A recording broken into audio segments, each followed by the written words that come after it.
So, yun na nga, ihahatid ko na ngayong tita ko sa Urdaneta. So, yan. Tara! Gratas. Gratas ka.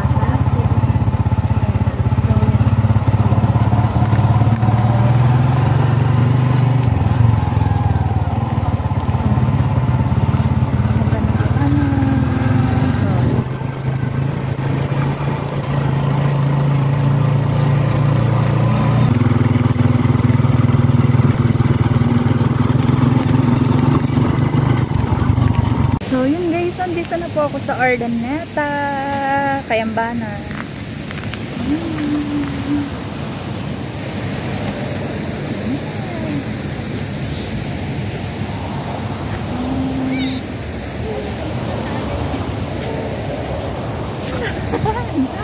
Nahulo ko. Oink.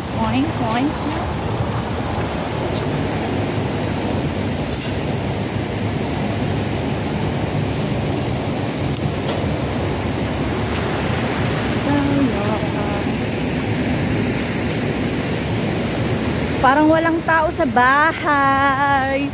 Baka nandun sila sa sangad.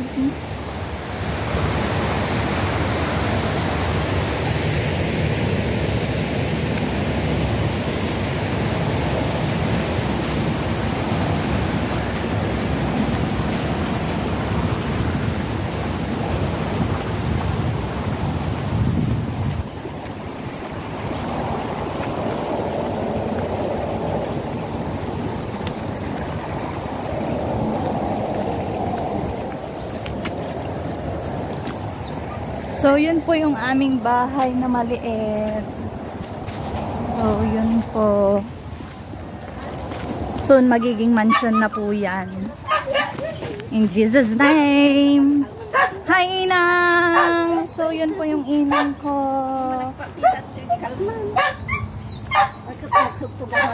Napananda nga Inang dakwa. Napananda, dahil pinitang mga talunan ni tatay mo ko kay Jason. Hi, Auntie! So, yun. Andito tayo sa aming bahay. Bahay na maliit. So, ito po yung house namin dito sa bukid. Pero soon, magiging mansion na po ito. Diba? So, medyo makalat pa po. And, so, yun guys. So, dito tayo sa aming babuyan. So, yan po yung aming piggy. Tapos, ito po yung aming piggy. So, nakatingin po sila.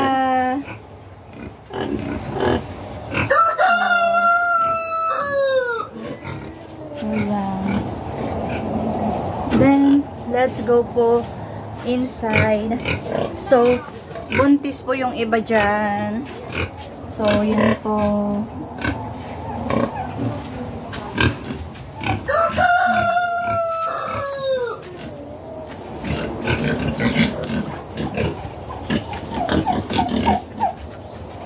So, yan.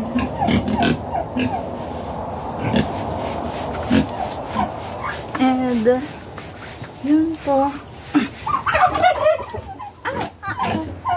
So, yeah. And ito po yung aming mga rabbit.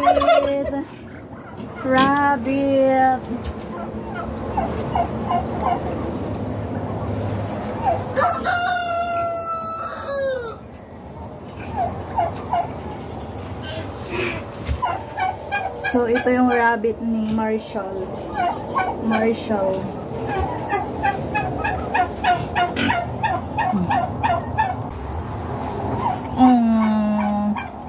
So cute.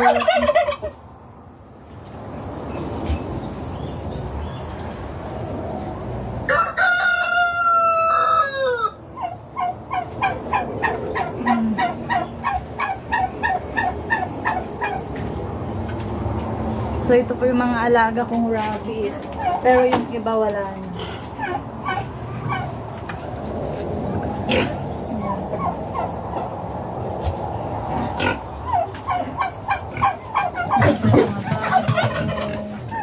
Bullet yarn.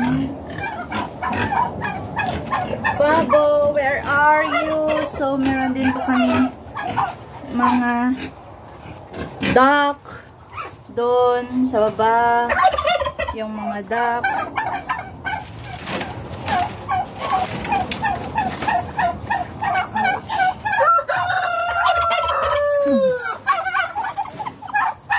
Bari-bari.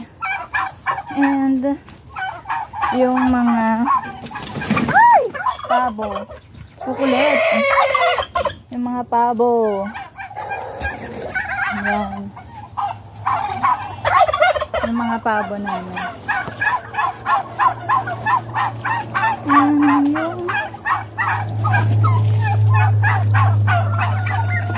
bari-bari. So, yan yung mga pabo namin. And yun naman po yung mga yun naman po yung mga kambing namin. So, pupunta na sila. Hindi mo na kailangang i-pastol. So, pupunta na sila sa bukid.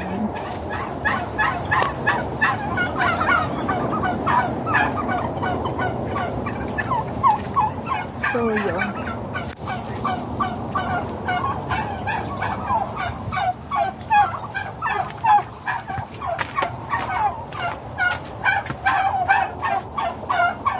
Yan na naman yung kaaway kong manok.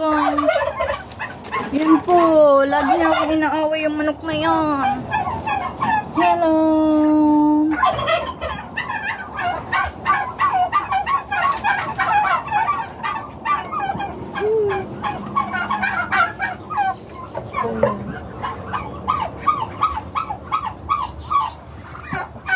Ang amo nun.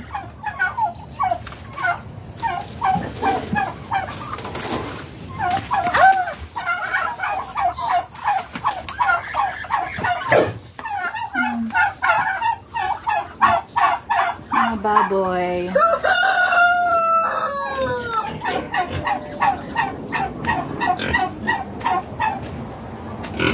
Nag-isang baboy.